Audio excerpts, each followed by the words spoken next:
नमस्कार, मैं अर्जुन चौहान लेके आया हूँ एक्टिव वॉइस पैसिव वॉइस, जो कक्षा 6 से 12 तक के बोर्ड एग्ज़ाम और नोकल एग्ज़ाम में बहुत ही महत्वपूर्ण टॉपिक है। और कोई भी आप एग्ज़ाम ले लीजिए, उनमें इनके क्वेश्चन देखने को मिलते हैं। एक्टिव वॉइस पैसिव वॉइस, प्रत्यक्ष कथन अप्रत्यक्ष कथन। जैसे एक्टिव वॉइस पैसिव वॉइस के दो सेंटेंस दिए हुए, सीता एट एन एप्पल, उसको यदि पैसिव वॉइस में चेंज किया गया है तो an apples was eaten by Sita. आगे देखिए, change of pronoun. As subject यदि कोई प्रोनाउन आता है तो उसको एज ऑब्जेक्ट में कैसे चेंज करोगे, और एज ऑब्जेक्ट यदि कोई प्रोनाउन आता है उसको सब्जेक्ट में कैसे चेंज करेंगे, दोनों ही हम यहाँ समझेंगे। आई यदि सब्जेक्ट के रूप में आता है और उसे ऑब्जेक्ट बनाना हो तो मी का प्रयोग मी बना देंगे, और वी आता है सब्जेक्ट तो उसको अस बना देंगे, और सी आता है तो हर बना देंगे, ही आता है तो हिम, यू आता है तो यू, और दे आता है तो दे, और दे इट आता है तो इट ही रहेगा। अब ऐसा ही ऐसा है, यदि मी आता है ऑब्जेक्ट में और उसको सब्जेक्ट बनाना हो तो आई, अस आता है तो वी, हर आता है तो सी, हिम आता है तो ही, यू आता है तो यू, देम आता है तो दे, और इट आता तो इट। इसी के साथ आप प्रोनाउन चेंज ऑफ प्रोनाउन समझ गए होंगे। ज़्यादातर बच्चे इसी में गलती करते हैं, आपको इस गलती को दोहराना नहीं है। आइए, एक्टिव वॉइस से पैसिव वॉइस बनाने के कुछ साधारण नियम हैं, उनकी हम चर्चा कर लेते हैं। सर्वप्रथम, एक्टिव वॉइस के ऑब्जेक्ट को पैसिव वॉइस में सब्जेक्ट के स्थान पर रखेंगे तथा ऑब्जेक्ट अधिकतर मेन वर्ब के तुरंत बाद। एक बात ध्यान रखना, एक्टिव वॉइस पैसिव वॉइस में ऑब्जेक्ट को सब्जेक्ट बनाओ, को सब्जेक्ट, और सब्जेक्ट को ऑब्जेक्ट, ऑब्जेक्ट को सब्जेक्ट, सब्जेक्ट को ऑब्जेक्ट बनाना होता है सबसे पहला नियम। अब आप ये करोगे कि सर ऑब्जेक्ट को कैसे पहचानें, तो जो मेन वर्ब होती है उसके जस्ट बाद 99% जस्ट बाद आपके ऑब्जेक्ट होता है, तो आपको ऑब्जेक्ट पहचान लेना है। यानी कि मेन वर्ब के बाद जस्ट ऑब्जेक्ट आएगा, आगे जो सेंटेंस आएंगे मैं आपको वहाँ समझा दूंगा। दूसरा, एक्टिव वॉइस के टेंस के अनुसार पैसिव वॉइस में हेल्पिंग वर्ब का प्रयोग करें। यानी एक्टिव वॉइस में जो टेंस होगा उसी के अनुसार पैसिव वॉइस में हेल्पिंग वर्ब लगेगी, ना कि टेंस चेंज होगा। टेंस में कोई परिवर्तन नहीं होता। आगे हम एक चार्ट देखेंगे, उनमें टेंस संबंधी कुछ नियम भी आपको दिए होंगे। पैसिव वॉइस में हमेशा मेन वर्ब की थर्ड फॉर्म का प्रयोग होता है, यानी कि एक्टिव पैसिव में पैसिव वॉइस में हमेशा ही वर्ब की थर्ड फॉर्म का प्रयोग होगा। ये भी बात आपको ध्यान रखनी है। चौथा, एक्टिव वॉइस के सब्जेक्ट को पैसिव वॉइस में ऑब्जेक्ट के स्थान पर लिखेंगे तथा preposition by, to, in, at, with का प्रयोग किए। ज़्यादातर हम बाय का प्रयोग करते हैं, इस बात का भी आपको ध्यान रखना है। अब कुछ शब्द हैं एक्टिव वॉइस के subject: people, police, they, someone, somebody, everyone, everybody, no one, nobody, no one, nouns, buns, servants, etc हो तो बाय प्लस सब्जेक्ट के रूप में इनको वापस पैसिव वॉइस में नहीं लिखा जाता है। इस बात का ध्यान वापस दोहराइए। People, police, they, someone, somebody, everyone, everybody, no one, nobody, not one, ones, servants इत्यादि शब्दों को by plus subject passive voice में वापस नहीं लिखा जाता। आगे आइए, देखिए, ये सबसे महत्वपूर्ण होता है। ज़्यादातर बोर्ड क्लासों में इन्हीं में से सवाल आता है। मैं आपके लिए लेके आया हूँ चेंज ऑफ टेंस, यानी कि एक्टिव वॉइस से पैसिव वॉइस में टेंस संबंधी कुछ नियम हैं, वो देखिए। एज एक्टिव इधर, पैसिव इधर है। आइए, वर्ब की फर्स्ट फॉर्म प्लस वर्ब की first form plus S I S, do does plus verb की पोस्ट। ये प्रेजेंट सिंपल टेंस है, और ये प्रेजेंट नेगेटिव, प्रेजेंट सिंपल का नेगेटिव या अफर्मेटिव के दिए हुए हैं। और इसी को यदि चेंज किया जाता है तो is am are plus verb की थर्ड फॉर्म में चेंज किया जाएगा। नीचे एक सेंटेंस में आपके लिए लेकर आया हूँ, सी लाफ्स एट मी, कर्ता एक वचन के साथ वर्ब की फर्स्ट फॉर्म ऐसे ही है, फिर ऑब्जेक्ट। अभी मैंने आपको बताया था जस्ट मेन वर्ब के बाद आपको ऑब्जेक्ट मिलेगा, ये ऑब्जेक्ट है आपका। ये देखो कंजक्शन, इसको यूज़ नहीं लेंगे, ठीक है। कंजक्शन पहले मी आया, अब मी को हमने थोड़ी देर बाद पहले ही पढ़ा था, यदि मी है ऑब्जेक्ट के रूप में तो आई में चेंज हो जाएगा। यहाँ सबसे पहले इसको चेंज कीजिए, आई, सब्जेक्ट ऑब्जेक्ट को सब्जेक्ट बना दिया आई। उसके बाद हमने अभी पढ़ा टेंस होगा, इसी के अनुसार टेंस होगा, तो आई के साथ एम लग गया, वर्ब की थर्ड फॉर्म हो गई। फिर एट का एट आ गया, बाई, और सी यदि यहाँ सब्जेक्ट फॉर्म में है, इसको ऑब्जेक्ट फॉर्म में बनाओगे तो हर हो जाएगा, ये हर हो गया। तो ये इसका पूरा पैसिव वॉइस हो गया, I am laughed at by her. ठीक है, हम आगे बढ़ते हैं। यदि एक्टिव वॉइस में is am are plus verb की फर्स्ट फॉर्म प्लस आईएनजी यानी कि प्रेजेंट कंटिन्यूअस टेंस हो, तो प्रेजेंट कंटिन्यूअस को पैसिव वॉइस में कैसे बनाओगे? Is am are plus being plus verb की थर्ड फॉर्म। देखिए नीचे example, they are cutting old tree. अब मैंने अभी बताया था ऑब्जेक्ट कैसे पहचानोगे, मेन वर्ब कटिंग है, उसके बाद आ गया ऑब्जेक्ट, द ओल्ड ट्रीज है इसलिए आर, फिर बीइंग, फिर वर्ब की थर्ड फॉर्म कट।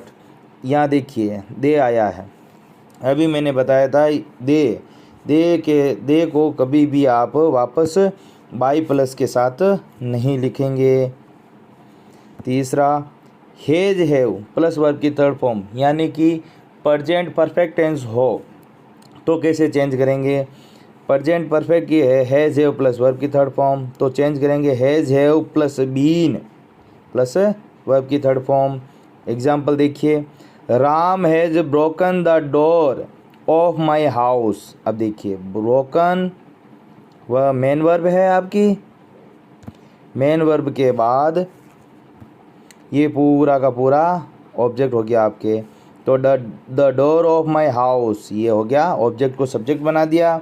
अब एक वचन है हाउस, डोर की बात की जा रही है तो एक वचन हैज़, उसके बाद में बीन, उसके बाद में वर्ब की थर्ड फॉर्म बाई राम। यहाँ तक समझ में आ गया होगा आपको। आगे बढ़ते हैं, सब्जेक्ट प्लस वर्ब की सेकंड फॉर्म और डिड प्लस वर्ब की फर्स्ट फॉर्म यानी कि पास्ट सिंपल टेंस हो गया। पास्ट सिंपल टेंस किस में चेंज होगा? पास्ट सिंपल यदि ये आए आपके एक्टिव वॉइस में तो पैसिव वॉइस में चेंज करते हुए helping verb was verb plus verb की थर्ड फॉर्म का प्रयोग करोगे। बाकी नियम हैं जो सेम के सेम रहेंगे। वी एट एन एप्पल, देखिए वर्ब की सेकंड फॉर्म आ रही है an apple verb main verb के बाद आया है एन एप्पल यानी ऑब्जेक्ट हो गया एन एप्पल आपका। एन एप्पल वॉज और वर्ब में से एप्पल एक वचन है यानी सिंगुलर के साथ वॉज, उसके बाद वर्ब की थर्ड फॉर्म इटन और बाई अस। देखिए वी की ऑब्जेक्टिव फॉर्म क्या होगी? अस। आगे बढ़ते हैं, वॉज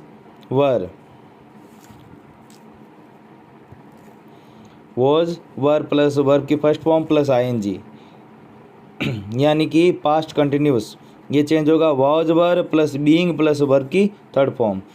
एग्जाम्पल देखिए, दे वर गोइंग टेम्पल।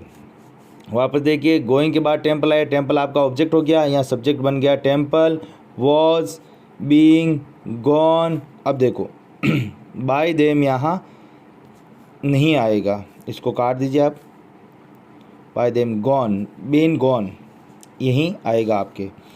आगे हेड प्लस वर्ब की थर्ड फॉर्म यानी कि पास्ट परफेक्ट टेंस आ गया है। पास्ट परफेक्ट टेंस किस में चेंज होता है? पास्ट परफेक्ट यदि हेड प्लस वर्ब की थर्ड फॉर्म है तो पैसिव वॉइस में हेड बीन प्लस वर्ब की थर्ड फॉर्म का प्रयोग आप करोगे। यहाँ देखिए, we had read a letter, read main verb है, इसके बाद में जो भी आया है वो ऑब्जेक्ट हो गया। अब देखिए a letter had been read by us यानी कि वी की ऑब्जेक्टिव फॉर्म अस हो गई। अब आगे देखिए, ध्यान रखने योग्य बातें यही हैं कि आपको ज़्यादातर ये मॉडल वाले क्वेश्चन पूछ लिए जाते हैं बोर्ड एग्ज़ाम में। मॉडल प्लस वर्ब की फर्स्ट फॉर्म, हमेशा ध्यान रखिए मॉडल के साथ जो 13 मॉडल्स हैं उनके साथ हमेशा वर्ब की फर्स्ट फॉर्म ही आएगी, कभी भी मॉडल के साथ दूसरी फॉर्म नहीं आएगी, यानी कि बेस फॉर्म ही फॉलो करता है मॉडल हमेशा ही। देखिए मॉडल प्लस वर्ब की फर्स्ट फॉर्म आ जाए तो same modal plus be plus verb की थर्ड फॉर्म का प्रयोग हम पैसिव वॉइस में करेंगे। देखिए I will pay you a visit, तो आगे इसको पैसिव वॉइस में यू विल बी, देखिए मॉडल विल आ गया, विल के साथ बी, उसके बाद में पेड, पे की थर्ड फॉर्म पेड हो गई, ए विजिट बाय, आई की मी हो गई। आई यदि सब्जेक्टिव फॉर्म है, इसकी मी ऑब्जेक्टिव फॉर्म हो गई। देखिए आगे, modal plus have plus verb की थर्ड फॉर्म आ सकता है, ठीक है, क्योंकि हैव एक फर्स्ट फॉर्म है। Modal plus have plus verb की थर्ड फॉर्म आए तो same modal have been plus verb की थर्ड फॉर्म का प्रयोग करेंगे। The poem should have rang the bell, the peon should have rang the bell, इसको passive voice में change करेंगे। The bell should have been, देखो same modal plus have been आ गया। बीन वर्ब की third form, rung by the peon. आगे, helping verb plus to plus verb की third form से यदि कोई सेंटेंस शुरू होता है तो उसको पैसिव वॉइस में कैसे बनाएंगे? सेम हेल्पिंग वर्ब का प्रयोग करेंगे, टू बी प्लस वर्ब की थर्ड फॉर्म का प्रयोग करेंगे। देखिए, she is to listen music, music is to be आ गया, same helping verb plus to be. Visit by her, ये देखिए सी का हर ऑब्जेक्टिव फॉर्म आ गई। ये आपके यहाँ टेंस पूरे हुए, मतलब टेंस संबंधी जो चेंजेज है वो पूरे हुए। अब देखिए असर्टिव सेंटेंस है, उसका पैसिव वॉइस कैसे बनता है इसके बारे में हम जानकारी लेंगे। देखिए, I am going doing sums are being done by me, कैसे? देखिए, I am doing, main verb doing है, डूइंग के बाद क्या आया? सम, मेन वर्ब के बाद ऑब्जेक्ट आया, सबसे पहले हमने ऑब्जेक्ट का चयन किया। आप एम है तो हमें पता चल गया कि ये प्रेजेंट कंटिन्यूस का सेंटेंस है। प्रेजेंट कंटिन्यूस किस में चेंज होता है? Is am are plus being plus verb की थर्ड फॉर्म। तो हमने सम्स यानी प्लूरल के अनुसार आर हेल्पिंग वर्ब का यूज़ किया, उसके बाद बीइंग, उसके बाद डू की थर्ड फॉर्म डन हो गया, बाई, और जो आई की ऑब्जेक्टिव फॉर्म क्या है? मी, उसका प्रयोग कर लिया। दूसरे सेंटेंस में देखिएगा, one must do one's duty, one must do one's duty. अब देखिए, सबसे पहले one's do one's duty, one's तो वापस आता नहीं है ना, तो ड्यूटी आपका ऑब्जेक्ट हो गया, ड्यूटी ऑब्जेक्ट। उसके बाद में मस्ट जो मॉडल है मस्ट आ गया। उसके बाद मस्ट के बाद में आप मॉडल के साथ बी का प्रयोग होता है, मॉडल प्लस बी, तो आपने बी लगा दिया, और डू की थर्ड फॉर्म डन। अब देखिए, ना तो वन वापस आएगा ना वंस आएगा, बाई वंस भी नहीं आता, बाई वन भी नहीं आता, ठीक है। तो ये आपका सेंटेंस पैसिव वॉइस में चेंज हो गया।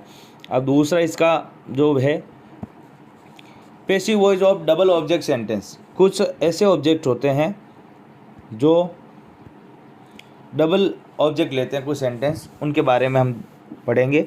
यदि एक्टिव वॉइस में डबल ऑब्जेक्ट हो तो दोनों में से एक ऑब्जेक्ट को लेकर पैसिव वॉइस बनाते हैं, परंतु इनडायरेक्ट ऑब्जेक्ट यानी लिविंग थिंक है, उससे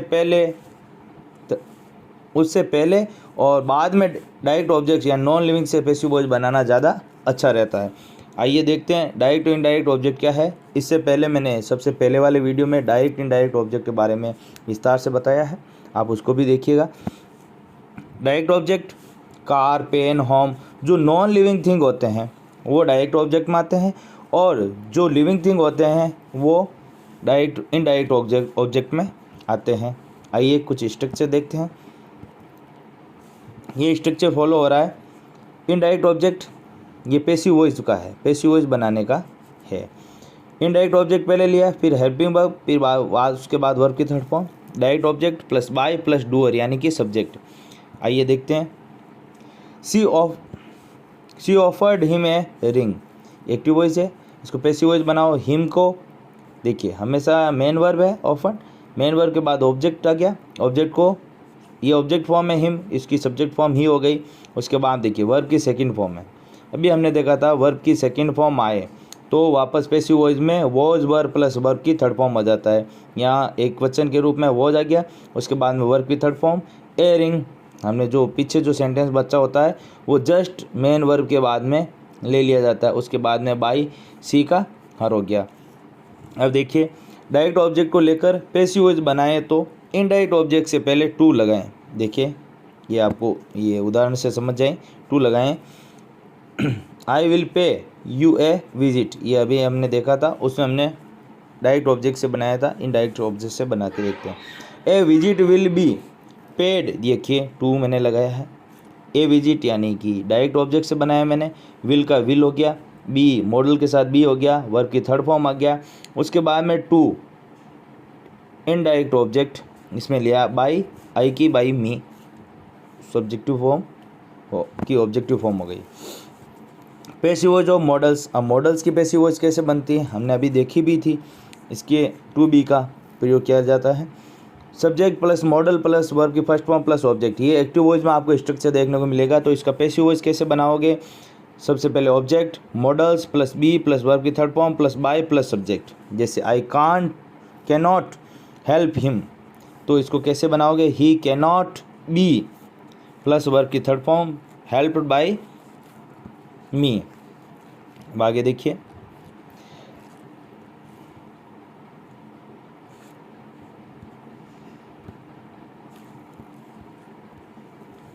ये देखिए passive voice of indirect sentence, interrogative sentence यानी प्रश्नवाचक वाक्यों का पैसिव वॉइस कैसे बनता है, इसके बारे में आप जानकारी लेंगे। देखिए एक्टिव वॉइस में यदि स्ट्रक्चर आएगा उसके सबसे पहले हेल्पिंग वर्ब आएगा क्योंकि इंट्रोगेटिव सेंटेंस है, उसके बाद सब्जेक्ट वर्ब ऑब्जेक्ट और क्वेश्चनवाचक आएगा। इसको कैसे बनाओगे आप, पैसिव वॉइस में हेल्पिंग वर्ब बाहर ही रहेगी, ऑब्जेक्ट प्लस वर्ब की third form by plus subject plus क्वेश्चनवाचक। यहाँ देखिए, did the notice frighten you, frighten you did, यहाँ देखिए डिड आया, पास सिंपल है तो वॉज वर की यहाँ लगेगा, यू है, यू को यू में रहता है, सब्जेक्ट ऑब्जेक्ट फॉर्म इसकी सेम रहती है, were you frighted by the noise और क्वेश्चनवाचक चिन्ह। अब देखिए WH वर्ड से इंट्रोगेटिव सेंटेंस बनाने के कुछ नियम, WH word helping verb subject verb object plus क्वेश्चनवाचक। अब इसको आगे देखिए, WH word helping verb object, इसको पैसिव वॉइस स्ट्रक्चर आपके सामने है पूरी। अब देखिए WH यदि हु को यदि पैसिव वॉइस में लिखते हैं तो बाय हुम करके लिखेंगे, यदि हुम है तो आप हुम ही लिखोगे, उसको चेंज नहीं करोगे। आपके सामने है दो,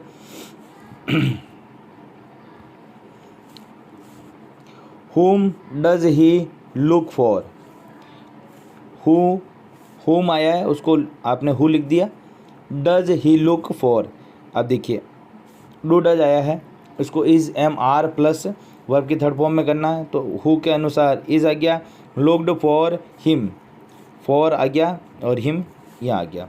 who taught you grammar, by whom, देखिए हु आया है तो बाय हुम में लिखेंगे, अभी मैंने आपको बताया था, by whom were you taught grammars और क्वेश्चनवाचक चिन्ह।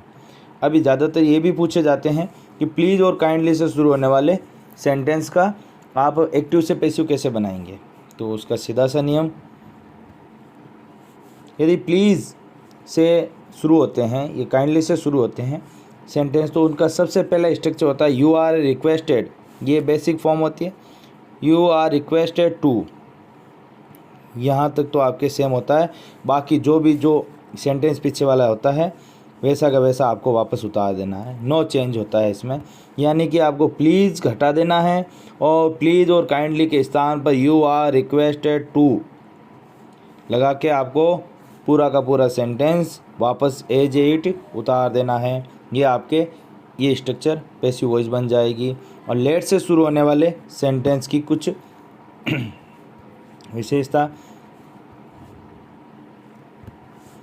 लेट से शुरू हो तो एक्टिव वॉइस पैसिव वॉइस कैसे बनेंगे। लेट से यदि कोई सेंटेंस शुरू होता है, let him do the work, तो सबसे पहले आप क्या करोगे, लेट को वापस लिखोगे, उसके बाद ऑब्जेक्ट को सब्जेक्ट बनाओगे और उसके जस्ट बाद यानी कि जो मेन वर्ब है उससे पहले और जो ऑब्जेक्ट है जो सब्जेक्ट लिखोगे उसके बाद आप बी लगाओगे। क्या लगाओगे, लेट के जो सेंटेंस है उसमें क्या लगाओगे, बी, उसके बाद वर्ब की third form plus by plus him, यानी कि सब्जेक्ट को ऑब्जेक्ट बाई लगा के।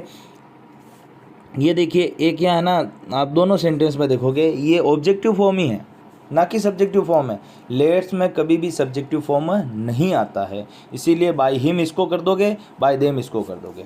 Late them do it now, let का लेट हो गया, इट का या जो आपके जो ऑब्जेक्ट है उसको सब्जेक्ट बना दिया। Be do did done, verb की थर्ड फॉर्म बाय देम, और नाउ का नाउ, क्योंकि समय हमेशा हर वाक्य के अंत में ही इंडिकेट होता है। दोस्तों, हमने यहाँ एक्टिव वॉइस पैसिव वॉइस पूरा ध्यान से पढ़ा है। अब आप देखिए, ज़्यादातर नियम यही ध्यान रखने होते हैं।